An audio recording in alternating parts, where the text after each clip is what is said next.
जय नीट बच्चों, मैं अनिल मौर्य एग्जामिनर थॉट पे आपका स्वागत करता हूं। और आज से हम लोग यूट्यूब पे आपके इस एग्जामिनर थॉट चैनल पे हम लोग केमिस्ट्री की शुरुआत करेंगे। ठीक है, तो सबसे पहले बात हम लोग करेंगे एग्जामिनर थॉट की। क्या है एग्जामिनर थॉट? ये एक सोच है।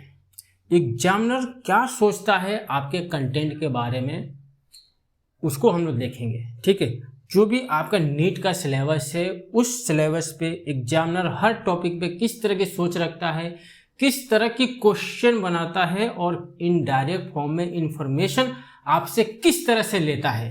ठीक है, तो ये पूरे सोच को हम लोग डेवलप करेंगे आपके अंदर।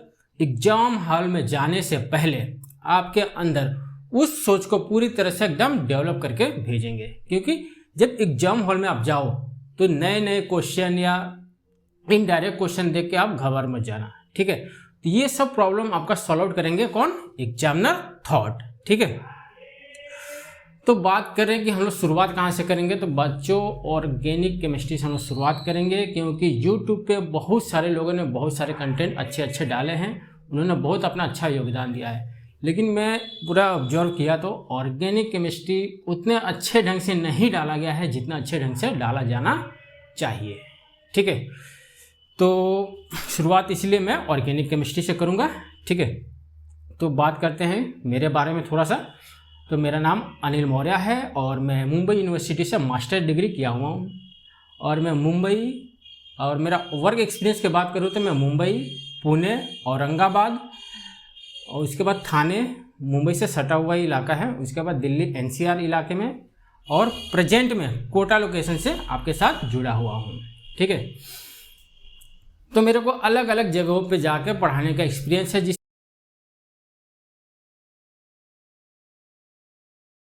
आपकी जो भी प्रॉब्लम है, जो भी क्वेरी है, सारे मुझे पता है। ठीक है, तो आपको घबराने की, डरने की कोई चिंता या ज़रूरत नहीं है। ठीक है, तो आइए चालू करते हैं हम लोग ऑर्गेनिक केमिस्ट्री से।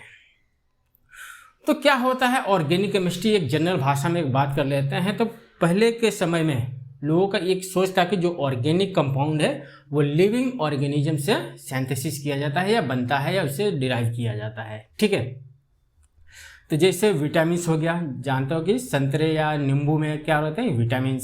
वैसे जो अपने घरों में शुगर है वो किससे बनता है? गन्ने से बनता है। या जो भी ड्रग्स, दवाइयाँ जो आप नहाते हो, साबुन, उसमें खूब अच्छा सुगंध देने वाला क्या होता है, इसमें तरह का ऑयल रहता है। ठीक है, या लड़कियों का फेवरेट कॉस्मेटिक, लड़कियों का फेवरेट क्या, कॉस्मेटिक, इसमें भी क्या रहता है, क्या रहता है, नेचुरल हर्ब सब्स ट्री से निकाले गए एक्सट्रैक्ट रहते हैं। वैसे ही लड़कों का फेवरेट परफ्यूम, इसमें भी क्या रहते हैं, नेचुरल या लिविंग थिंग से निकाले गए क्या, परफ्यूम, अरोमा का इसमें डाला जाता है। ठीक है, तो ये हो गया आम भाषा में, जनरल भाषा में ऑर्गेनिक केमिस्ट्री का सोच।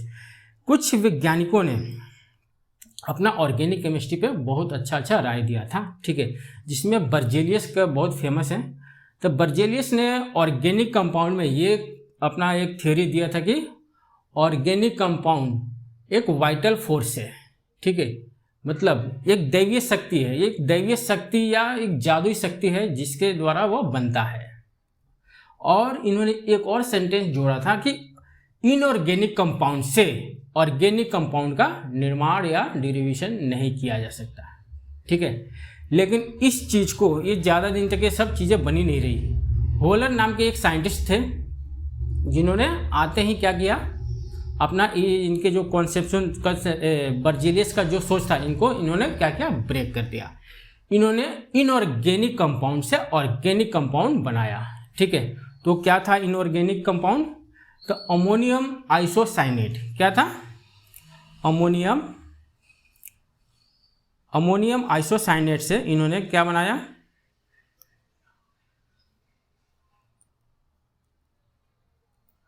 यहां से होलर ने क्या किया, अमोनियम आइसोसाइनेट से यूरिया बनाया। क्या बनाया? यूरिया। ठीक है, अमोनियम आइसोसाइनेट, इससे क्या बनाया इन्होंने, यूरिया बनाया। क्या बनाया? यूरिया। तो यूरिया के बारे में तो आप जानते ही हो, जो हम लोग यूरिन करते हैं उसमें क्या रहता है, यूरिया की क्वांटिटी रहती है, ठीक है। या आप जब डॉक्टर बन जाओगे तो यूरिया सैंपल का टेस्ट कराओगे पेशेंट से अपने, ठीक है। तो ये पहला इन्होंने किया पहला ये अपना इनऑर्गेनिक से ऑर्गेनिक कंपाउंड का फॉर्मेशन किया, किसने, होलर ने, ठीक है। और इन्होंने बर्जेलियस के पूरे थियोरी को क्या किया, झुठला दिया यहाँ पे। तो बात करते हैं इसके बाद जो भी केमिस्ट थे या इस फील्ड से रिलेटेड साइंटिस्ट है, इन्होंने इनऑर्गेनिक से ऑर्गेनिक कंपाउंड बनाने के लिए पूरी तरह से एकदम टूट पड़े। उसके बाद क्या, इनऑर्गेनिक कंपाउंड की लाइन लग गई, ठीक है। बहुत सारे इनऑर्गेनिक कंपाउंड का फॉर्मेशन हो गया, ठीक है। तो ये एक जनरल कहानी थी, स्टोरी थी ऑर्गेनिक कंपाउंड के बारे में जो आपको जानना चाहिए था। अब बात करते हैं अपने मेन टॉपिक से जो आपके लिए इम्पोर्टेंट है। यहाँ से शुरुआत करते हैं। ऑर्गेनिक केमिस्ट्री आपका शुरुआत होएगा एग्जाम के पॉइंट ऑफ व्यू से, ठीक है। तो बात करेंगे नॉमेनक्लेचर। तो ऑर्गेनिक केमिस्ट्री पढ़ने से पहले बच्चों कभी भी याद रखिएगा, आपको 3 चैप्टर सबसे पहले कवर करने हैं। सबसे पहला नॉमेनक्लेचर, आइसोमेरिज्म एंड जीओसी। ये तीनों चैप्टर ऑर्गेनिक केमिस्ट्री का दिल, जान और दिमाग है। क्या है, दिल, जान और दिमाग। तो नॉमेनक्लेचर इसमें आता है कि इसमें जान में, तो पूरे ऑर्गेनिक केमिस्ट्री के जान है कौन, नॉमेनक्लेचर। कौन है, नॉमेनक्लेचर। तो नॉमेनक्लेचर में क्या होता है ऐसा, तो दोस्तों नॉमेनक्लेचर में जितने भी ऑर्गेनिक कंपाउंड है उसका नामकरण किया जाता है। क्या किया जाता है, नामकरण। तो वो नामकरण करने के कुछ रूल, पैरामीटर डिसाइड किया गया है, ठीक है। उसको हम लोग डिस्कस करेंगे पूरे इस चैप्टर में, या पूरे जो नॉमेनक्लेचर का सीरीज चलेगा इसमें यही डिस्कस करेंगे। नाम कैसे लिखना है, स्ट्रक्चर कैसे बनाना है, ठीक है। और एग्जाम के पॉइंट ऑफ व्यू से बात करूँ आपको, तो यहाँ से एक क्वेश्चन एकदम डायरेक्ट फॉर्म में आते हैं, ठीक है। स्ट्रक्चर दिया रहेगा, आपको उसका नाम बताना रहेगा, या नाम दिया रहेगा, आपको स्ट्रक्चर बताना रहेगा, ठीक है। इस तरह से जानकारी इस चैप्टर से ली जाती है। और इनडायरेक्ट फॉर्म में 2-3 क्वेश्चन और रहते हैं, क्योंकि अब थोड़ा सा कंपटीशन का लेवल थोड़ा जैसे बढ़ गया है ऑनलाइन आ जाने की वजह से, तो एग्जामिनर के पास भी मतलब ज़्यादा चॉइस नहीं बचता है, क्योंकि वो भी थोड़ा अभी क्वेश्चन पेपर थोड़ा सा कॉम्पिटिटिव के हिसाब से बना रहे हैं, ठीक है। तो अब वो लोग रिएक्शंस जो पूछने का उन लोगों का तरीका है, वहाँ पर IUPAC नेम या कॉमन नेम दे रहे हैं, उसके साथ 3-4 रिएजेंट दे रहे हैं, पूछते हैं कि इससे इनका रिएक्शंस कराने पे कौन सा प्रोडक्ट मिलेगा।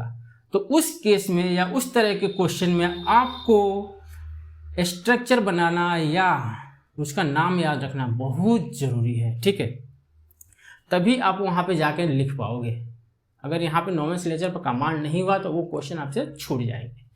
तो इसलिए ये मत सोचिए कि सिर्फ एक क्वेश्चन आएगा नॉमेनक्लेचर से, इनडायरेक्ट फॉर्म में इससे और भी क्वेश्चन जुड़े रहेंगे और पूरा ऑर्गेनिक केमिस्ट्री समझने में बहुत ही आसानी होगा, ठीक है। तो नॉमेनक्लेचर की बात करें तो नाम कैसे लिखते हैं, जैसे आप जब ये नीट का फॉर्म भरते हो या बोर्ड का फॉर्म भरते हो तो कैसे रहता है, कॉमन एक नाम रहता है आपका, उसके बाद आपका मिडिल नेम रहता है, उसके बाद क्या रहता है आपके फादर या मदर नेम, ठीक है। इस तरह से सीक्वेंस में इंफॉर्मेशन ली जाती है। तो सेम वैसे ही नॉमेनक्लेचर में, ठीक है, करना है अपने को।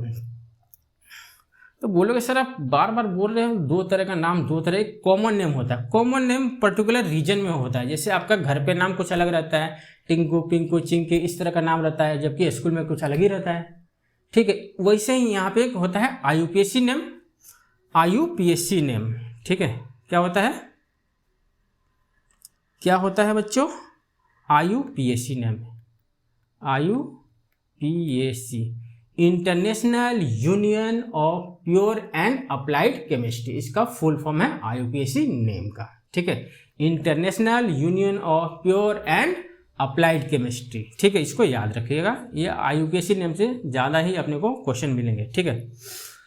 तो अब बात करते हैं थोड़ा सा ऑर्गेनिक केमिस्ट्री में जिसका जलवा होता है। तो पूरे ऑर्गेनिक केमिस्ट्री में जलवा किसका होता है, कार्बन का। अब कार्बन ही राजा है ऑर्गेनिक केमिस्ट्री का, ये समझ लीजिए।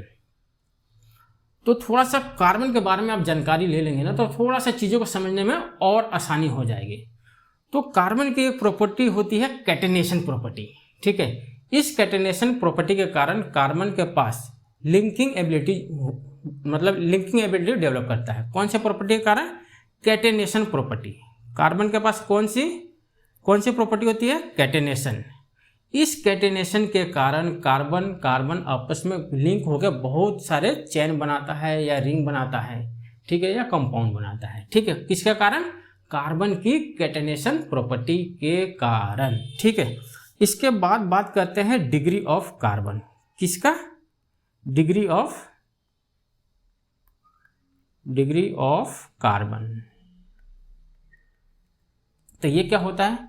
तो बच्चों कार्बन की डिग्री जानना हमें बहुत ज़रूरी है। जैसे यहाँ पे लिख रहा हूँ, देखिए CH3 CH2, यहाँ पे फिर से CH2 देन CH3, यहाँ पे 2 नहीं करते हैं, थोड़ा सा इसको इरेज कर लेते हैं।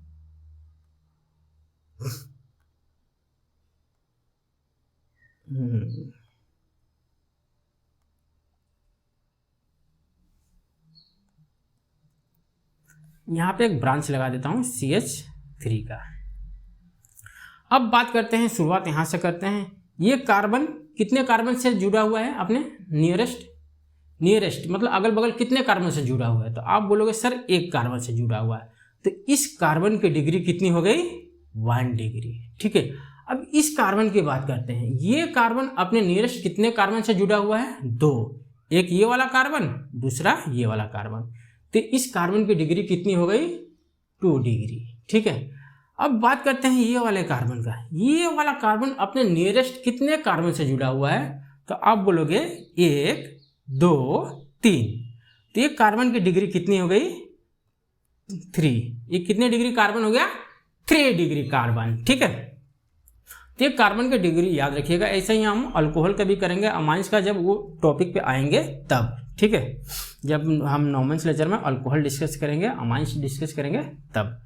अब representation of organic compound. Organic compound का रिप्रेजेंटेशन कैसे करना होता है, ये बहुत इंपॉर्टेंट है। आपने क्लास 10th में या क्लास 9th में एक चीज़ देखा होगा कि हम सपोज करो यहाँ पे पेंटेन ले लूँ। पेंटेन का फॉर्मूला क्या होता है? C5H10। इसको ऐसा लिखा जाता है, ठीक है। आप पता होगा इथेन, मीथेन, ब्यूटेन, पेंटेन, ठीक है। तो ये क्या है? पेंटेन है। इसको और किस तरह से लिख सकते हैं आप? तो बोलोगे CH3 CH2 CH2 and CH2 then CH3। आपको किताबों में इस तरह से भी लिखा हुआ मिला होगा, ठीक है। इसके बाद और किस तरह से लिख सकते हो आप? CH3, इसको कुछ बॉन्ड दिखा के CH2 CH2 CH2, उसके बाद CH3, ऐसा भी देखने को मिला होगा आपको। अब अभी 10वीं में एक मतलब क्लास 10th में या 9th में कुछ इस तरह से दिखाया जाता है। इसको हाइड्रोजन, ये जो हाइड्रोजन है इनको भी रिप्रेजेंट करके दिखाया जाता था। जैसे CH, यहाँ पे 3 हाइड्रोजन, इस कार्बन के साथ 3 हाइड्रोजन है तो हम 3 हाइड्रोजन इस तरह से कुछ लिख लेते थे यहाँ से ऐसे। और उस समय हम लोग को बनाने में बहुत मज़ा आता था, बहुत अच्छा लगता था ये बनाने में। ये वाला याद करो अपने वो दिन जब हम लोग इस तरह से बनाते थे, कोई भी कंपाउंड दिया रहता था उसका स्ट्रक्चर, ठीक है। यहाँ पे 3 हाइड्रोजन, ठीक है, बार बार कार्बन ही बन जा रहा है, ठीक है। तो कोई इस तरह से बनाया जाता था। और एक और इम्पोर्टेंट, अब आप इसके बारे में जानोगे, ठीक है। तो यहाँ पे ये वाला जो नया ये वाला बनाया, ये वाला, ये सबसे ज़्यादा इम्पोर्टेंट है। क्यों? क्योंकि ये जगह कम लेता है और बनाने में भी आसानी होती है। और कोई भी चीज़ एक्सेप्ट तभी होता है जब उस चीज़ में आसानी हो, ठीक है। इसको बोलते हैं बॉन्ड लाइन स्ट्रक्चर, ठीक है। अब ये पेंटेन का ये कितना एक कितने तरीके से प्रेजेंट कर सकते हैं? 1 2 3 4 5, ठीक है। तो इसमें ये सबसे ज़्यादा इम्पोर्टेंट है और आप क्वेश्चन में भी, बुक्स में भी इसी तरह का लाइन देखेंगे, ठीक है। जहाँ जहाँ ये फोल्ड होगा, जितना जितना मोड होगा, मोड या फोल्ड, वहाँ उतना कार्बन कंसीडर किया जाता है। ये रिप्रेजेंटेशन हो गया किसका? ऑर्गेनिक कंपाउंड का आपके, ठीक है। अब थोड़ा सा एक और बेसिक टर्म है, होमोलोगस सीरीज। ये क्या होता है? होमोलोगस से तो आप जानते ही हो, होमोलोगस से एक वर्ड, इसको आप समझ रहे हो, होमोलोगस मतलब सेम। तो सेम क्या होता है बच्चों? सेम इसमें होता है क्या? फंक्शनल ग्रुप सेम होता है। जैसे आपको बात करूँ यहाँ पे, मैं यहाँ पे प्रोपेनॉल लिख लेता हूँ। क्या? प्रोपेनॉल। तो CH3 CH2 CH2OH, ठीक है। अब मैं ब्यूटेनॉल लिख लेता हूँ, N ब्यूटेनॉल। तो CH3 CH2 CH2 CH2 and OH। अब इसमें कॉमन क्या है वो देखना है और डिफरेंस क्या है वो देखना है आपको, ठीक है। इसी को बोलते हैं होमोलोगस सीरीज, ठीक है। एक बात समझिए, सपोज करो ये परफेक्ट एग्जांपल हो रहा है, हाँ, ये कोई कंपाउंड है, ये दोनों में ये क्या है? कॉमन है। ये क्या है? इसका फंक्शनल ग्रुप है। जैसे यहाँ पे OH फंक्शनल ग्रुप है, जैसे यहाँ पे आपका OH, यहाँ पे भी OH क्या है? सेम है। यहाँ पे भी OH सेम है। यहाँ पे 3 कार्बन है, यहाँ पे 4 कार्बन है। डिफरेंस कितने का है? एक CH2 ग्रुप का डिफरेंस है, ठीक है। कितने? एक CH2 ग्रुप का। तो ये होमोलोगस सीरीज यही कहता है कि कंपाउंड कैसे होना चाहिए? सेम फंक्शनल ग्रुप के होना चाहिए, लेकिन उसका मॉलिक्यूलर फॉर्मूला क्या होगा? डिफरेंट होगा। क्या होगा? उसका मॉलिक्यूलर फॉर्मूला डिफरेंट होगा। अगर मॉलिक्यूलर फॉर्मूला डिफरेंट होगा तो उसका मॉलिक्यूलर मास भी डिफरेंट होगा। लेकिन डिफरेंट कितने से होगा? कितने से होगा? CH2 ग्रुप के मल्टीपल से। तो इसका अगर इतने का अगर मैं निकालता हूँ मॉलिक्यूलर मास, तो कितना आता है? 14। तो डिफरेंस कितने का होगा? 14, 14 के मल्टीपल में डिफरेंस होगा। अगर एक हुआ, एक CH2 का डिफरेंस है तो 14, अगर 2 हुआ तो 14 का मल्टीप्लाई कर दो 2 बार तो 28, ठीक है। मतलब डिफरेंस कितने का होगा? CH2 ग्रुप का 1 हो जाए, 2 हो जाए, 3 हो जाए, मतलब 14 के मल्टीपल में इसके मॉलिक्यूलर मास में डिफरेंट आएगा, ठीक है। तो वही चीज यहाँ पे लिखा गया है।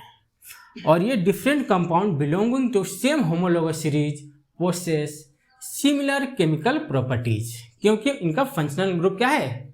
सेम है, एक जैसा है, इसलिए ही, ठीक है। और आपके ये बोलोगे सर ये पढ़ना इंपॉर्टेंट क्यों था होमोलोगस सीरीज?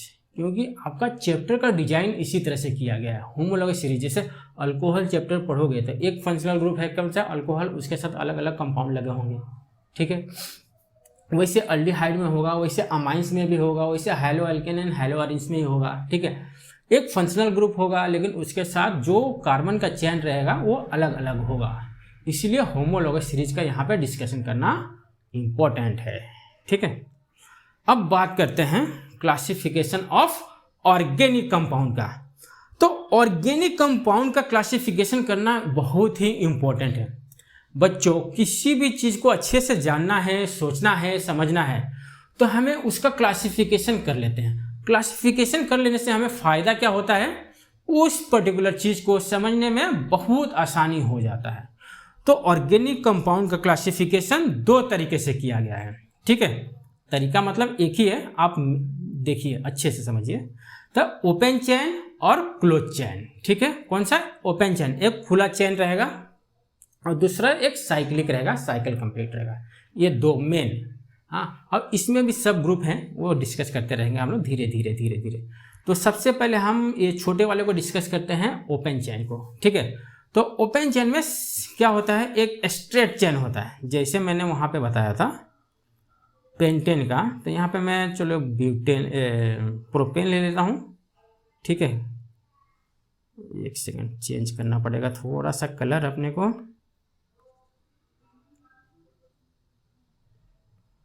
हाँ, तो आ जाइए। तो ये क्या है? CH3 CH2 CH3, ये क्या होगा आपका? प्रोपेन। ये क्या है? स्ट्रेट चेन है। क्या है? स्ट्रेट चेन है। अगर इसी में मैं कहीं पे एक को ब्रांच लगा दूं, जैसे यहाँ पे CH3 CH2 CH2, यहाँ पे एक ब्रांच लगा दूं CH3 का, तो ये क्या हो गया? आइसोब्यूटेन हो गया। क्या हो गया बच्चों? आइसोब्यूटेन। इसको बोलते हैं ब्रांच चेन, ठीक है, मतलब पेरेंट चेन के ऊपर किसी भी कार्बन एटम पे एक और ब्रांच आकर जुड़ जाए, ठीक है, उसको क्या बोलते हैं, ब्रांच चेन। ठीक है, इतनी बात समझ में आ गई आपको। अब बात करते हैं क्लोज चेन की। ठीक है, क्लोज चेन भी बहुत ही इंपॉर्टेंट है, यहाँ से बहुत अच्छे अच्छे क्वेश्चन बनते हैं और ये दोनों को कंपाइल करके क्वेश्चन बनाए जाते हैं, तो अच्छे से समझिएगा। तो इसको दो तरीके से बांटा गया है, एक होमोसाइक्लिक और एक हेट्रोसाइक्लिक कंपाउंड। होमोसाइक्लिक कंपाउंड में एक ही तरह के एटम पूरे साइकिल में रहेंगे, ठीक है, एक ही तरह के एटम रहेंगे। और हेट्रोसाइक्लिक कंपाउंड में दो या दो से अधिक तरह के अपने को एलिमेंट वहां पे देखने को मिल जाएगा। ठीक है, जैसे बात करते हैं यहाँ पे पायरिडीन, आपको किसका, पायरिडीन का स्ट्रक्चर कैसा होता है, यहाँ पे नाइट्रोजन होता है, ठीक है, और बाकी जगह यहाँ पे ऐसे कार्बन का चेन रहता है, ये क्या हो गया, पायरिडीन। ऐसे ही फिर देखिए यहाँ पे क्या, कार्बन का और यहाँ पे नाइट्रोजन, मतलब दो अलग अलग इसमें एटम का समावेश है। ठीक है, और यहाँ पे अगर मैं फ्यूरान का बात करूँ तो यहाँ पे ऑक्सीजन आ जाएगा, ठीक है, क्या आ जाएगा, ऑक्सीजन। वैसे सेम थायोफेन, मतलब यहाँ पे हेट्रो एटम में मतलब दो, मतलब इसके, ये तो कार्बन तो है ही, कार्बन के अलावा उसमें क्या रहता है, हाइड्रोजन, इसके अलावा जो तीसरा एलिमेंट का समावेश होता है उसको बोलते हैं हेटेरो एटम। ठीक है, अब बात करते हैं होमोसाइक्लिक कंपाउंड का। जो होमोसाइक्लिक कंपाउंड है, अलग फिर से इसको दो कैटेगरी में डिवाइड किया गया है, एक एलिसाइक्लिक कंपाउंड, दूसरा एरोमेटिक कंपाउंड। कौन सा, एलिसाइक्लिक। तो सबसे पहले हम एलिसाइक्लिक का डिस्कस कर लेते हैं। तो एलिसाइक्लिक मतलब कौन सा, ये वाला, ये क्या हो गया, 3 कार्बन का साइकिल है, इसको क्या बोलते हैं, साइक्लो 3 कार्बन को क्या बोलते हैं, प्रोपेन। ऐसे ही कौन सा बन सकता है, साइक्लो ब्यूटेन, ऐसे ही साइक्लोपेंटेन, हेक्सेन। ठीक है, अब बात करते हैं एरोमेटिक कंपाउंड का। अब एरोमेटिक कंपाउंड कितने तरह के होते हैं, एक होता है बेंजेनोइड स्ट्रक्चर वाला, कौन से बेंजेनोइड स्ट्रक्चर, बेंजेनोइड, और एक नॉन बेंजेनोइड, कौन सा, नॉन बेंजेनोइड। बेंजेनोइड में बेंजीन के रिंग का, बेंजीन रिंग कौन सा होता है, अपना स्टार सा सुंदर सा दिखने वाला, ये ऐसा बेंजीन रिंग रहता है, ये अपना क्या है, बेंजीन रिंग।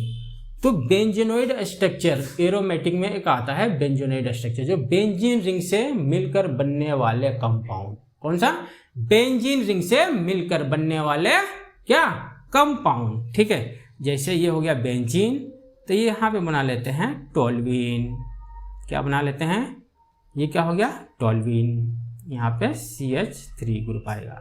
ठीक है, और बात करें एक नेप्थलीन, जो आपको खूब अच्छा से याद होगा, या नहीं याद है तो अब देख लीजिए, ये क्या हो गया, नेप्थलीन का स्ट्रक्चर, मतलब इसमें अपना स्टार सा सुंदर सा दिखने वाला बेंजीन रिंग का स्ट्रक्चर से ही मिलकर बनेगा, कौन, एरोमेटिक कंपाउंड। और नॉन बेंजेनोइड में क्या होता है, नॉन बेंजेनोइड, जैसे मैं यहाँ पे ड्रॉ करूँ, नॉन बेंजेनोइड कुछ इस तरह से, जिसमें मतलब बेंजीन रिंग का समावेश नहीं होगा, बेंजीन रिंग का क्या होगा,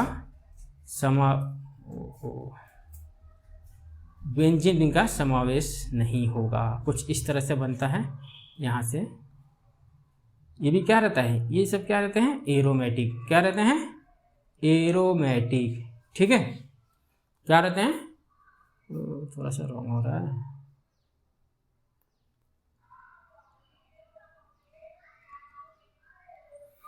तो ये था ऑर्गेनिक केमिस्ट्री का पूरे ऑर्गेनिक कंपाउंड का क्लासिफिकेशन।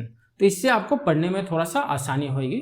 ठीक है, अब बात करते हैं, यहाँ से मोस्ट इंपॉर्टेंट चीजें शुरू होती है यहाँ से। अब तो मेरे प्यारे बच्चों, यहाँ से जो सोए हो जाग जाओ, और यहाँ से अच्छे से शुरू कर रहे हैं क्या, IUPAC नेमिंग का, क्योंकि असली कॉन्सेप्ट यहाँ से शुरू हो रहा है। पहले तो बेसिक था, अब यहाँ से शुरू हो रहा है। ठीक है, एक सेकेंड,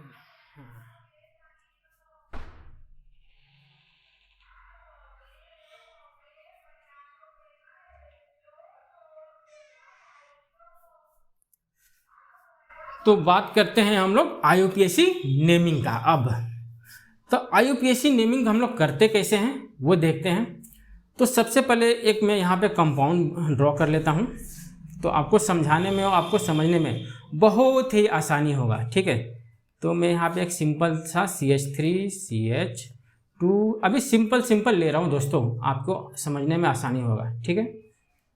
ये 2 है, 3 नहीं 2 है, यहाँ पे CH2OH, ठीक है। और यहाँ पे एक मैं लगा दे रहा हूँ ब्रांच CH3, ठीक है। तो अब यहाँ पे कभी भी